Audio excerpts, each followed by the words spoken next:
প্ৰিয় দৰ্শক বন্ধু, আকৌ আহিছোঁ নতুন বিষয় এটা লৈ জীৱনৰ কথা মঞ্চলৈ। এইবাৰ জীৱনৰ কথা মঞ্চত আলোচনা কৰিম প্ৰয়াত ৰাষ্ট্ৰপতি, এগৰাকী বিজ্ঞানী, সাহিত্যিক, লেখক, ৰাজনীতিবিদ, সমাজকৰ্মী ডক্টৰ APJ আব্দুল কালামৰ কেতবোৰ সাৰুৱা কথা। ডক্টৰ APJ আব্দুল কালামে জীৱনত বহু কথাই কৈ গৈছে আৰু সেই কথাবোৰ এতিয়া কেৱল সাৰুৱা কথাই নহয়, প্ৰত্যেকজন মানুহৰ, প্ৰত্যেকজন ব্যক্তিৰ জীৱনৰ মাৰ্গদৰ্শন হিচাপে পৰিচিত হৈছে। ডক্টৰ APJ আব্দুল কালামে কৈছিল যে আই এম দ্য বেষ্ট। প্ৰত্যেকজন মানুহে নিজকে যেতিয়ালৈকে নিজে আই এম দ্য বেষ্ট বুলি অনুভৱ কৰিব নোৱাৰে, উপলব্ধি কৰিব নোৱাৰে, তেতিয়ালৈকে তেওঁ কেতিয়াও জীৱনত কোনো কামতে সফল হ'ব নোৱাৰে। প্ৰত্যেক দিনা পুৱা শুই উঠি প্ৰত্যেকজন মানুহে যদি ভাবে আই এম দ্য বেষ্ট, অৰ্থাৎ মই কৰি থকা কামবোৰ, মই চিন্তা কৰি থকা ভাৱনাবোৰ, দৰ্শনবোৰ যদি শ্ৰেষ্ঠ হয়, নিজকে শ্ৰেষ্ঠ বুলি অনুভৱ কৰে, সমাজৰ কাৰণে উপকৃত বুলি ভাবে, তেন্তে আই এম দ্য বেষ্ট বুলি অনুভৱ কৰা ব্যক্তিজনে হয়তো জীৱনত বহু কাম কৰিব পাৰে, আগুৱাই যাব পাৰে। ডক্টৰ APJ আব্দুল কালামে আৰু এটা কথা কৈছিল, আই কেন ডু ইট। মানুহে প্ৰত্যেক দিনা পুৱাই যদি মনলৈ আনে যে এই কামটো মই কৰিব পাৰিম, কিন্তু মানুহে এনেদৰে মনলৈ আহে যে এই কামটো মই কৰিব নোৱাৰিম। যে ইমান পৃথিৱীত শব্দ থকাৰ পিছতো, বাক্য থকাৰ পিছতো মানুহে মই কামটো কৰিব নোৱাৰিম, এই ভাৱটো মনলৈ কিয় আনে, এই কথাখিনি হয়তো ডক্টৰ APJ আব্দুল কালামৰ লগতে বহু মনীষীয়ে অনুভৱ কৰিছে যে আই কেন ডু ইট, মই এইটো কাম কৰিব পাৰিমেই। আৰু বিভিন্ন চিন্তাৰে, বিভিন্ন দৰ্শনে, বিভিন্ন কাৰ্যৰে বা কৰ্মপন্থাৰে এই কামটো আগুৱাই নিম, তেতিয়া হয়তো সেই কামটো কৰিব পাৰে। প্ৰত্যেকজন মানুহে সদায় শুই উঠিয়ে আই কেন ডু ইট এই ভাৱটো মনলৈ অনা উচিত, আৰু তেতিয়াহে জীৱনত সফল হ'ব পাৰে আৰু জীৱনত ভবা প্ৰত্যেকটো কামেই সম্পন্ন কৰিব পাৰে।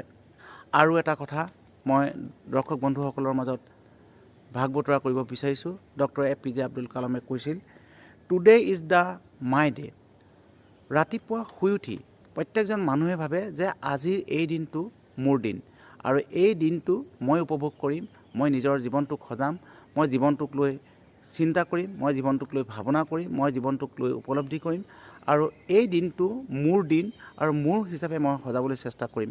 বিভিন্ন কৰ্মৰ মাজেৰে, বিভিন্ন চিন্তাৰ মাজেৰে, বিভিন্ন দৰ্শনৰ মাজেৰে আজিৰ দিনটো মোৰ দিন, টুডে ইজ মাই ডে, অৰ্থাৎ যে প্ৰত্যেকজন মানুহে অনুভৱ কৰা উচিত যে কাইলৈ যিটো দিন আহিব সেইটো নহয়, আজিৰ দিনটো, আজি এই মুহূৰ্তটো, আজি এই ক্ষণটো নিজৰ দিন বা নিজৰ সময় বুলি যদি ভাবে, আৰু সেই নিজৰ সময়খিনিত সদায় নিজে ভবা কামবিলাক, নিজে চিন্তা কৰা কামবিলাক, নিজক আগুৱাই নিয়া কামবিলাক যদি ইতিবাচক দৃষ্টিভংগী আগুৱাই নিয়ে, সেইজন মানুহ জীৱনত সফল হ'ব পাৰে। ডক্টৰ APJ আব্দুল কালামে সদায় এটা কথা কৈ আহিছে যে জীৱনটোক যেতিয়ালৈকে মানুহে সজাব নোৱাৰে, জীৱনটোক যেতিয়ালৈকে মানুহে নিজৰ ভাৱে ৰূপ দিব নোৱাৰে, ৰং দিব নোৱাৰে, তেতিয়ালৈকে জীৱন কেতিয়াও সফল হ'ব নোৱাৰে, তেতিয়ালৈকে জীৱন কেতিয়াও সুখময় হ'ব নোৱাৰে।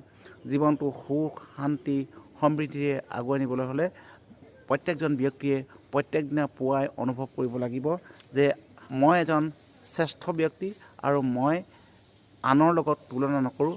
কেতিয়াও আনৰ লগত তুলনা কৰি মানুহে আই এম দ্য বেষ্ট বুলি কোৱাটো উচিত নহয়। নিজকে যেতিয়ালৈ বেষ্ট বুলি অনুভৱ কৰিব নোৱাৰে, নিজৰ কামখিনিক যেতিয়া বেষ্ট বুলি অনুভৱ কৰিব নোৱাৰে, নিজৰ চিন্তাবোৰক যেতিয়ালৈকে বেষ্ট বুলি অনুভৱ কৰিব নোৱাৰে, আৰু আনৰ সৈতে কেতিয়াও তুলনা কৰি কোনো কাম আগুৱাই নিয়াটো উচিত নহয়। আই কেন ডু ইট, আনে পাৰিছে বা আনে পাৰিব বা নোৱাৰিব, এই বিষয়টো হয়তো গুৰুত্বপূৰ্ণ বিষয় নহয়, মই এই কামটো কৰিব পাৰিম।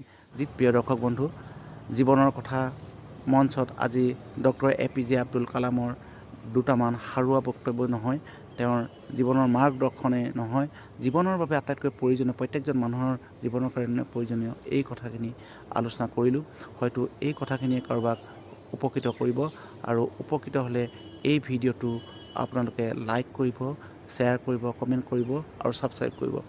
এইখিনি কথাই মই ডক্টৰ শশীকান্ত শইকীয়াই জীৱনৰ কথা মঞ্চৰ পৰা আজিৰ বাবে মই বিদায় লৈছোঁ। আকৌ লগ হ'ম, নতুন নতুন বিষয় লৈ আহিম আৰু আলোচনা কৰিম জীৱনৰ কথাত। আপোনালোকে চাই যাওক, উপভোগ কৰক, আৰু পুনৰ মই অনুৰোধ কৰিছোঁ, জীৱনৰ কথা আপোনালোকে লাইক কৰক, শ্বেয়াৰ কৰক, কমেণ্ট কৰক আৰু ছাবস্ক্ৰাইব কৰক। ধন্যবাদ।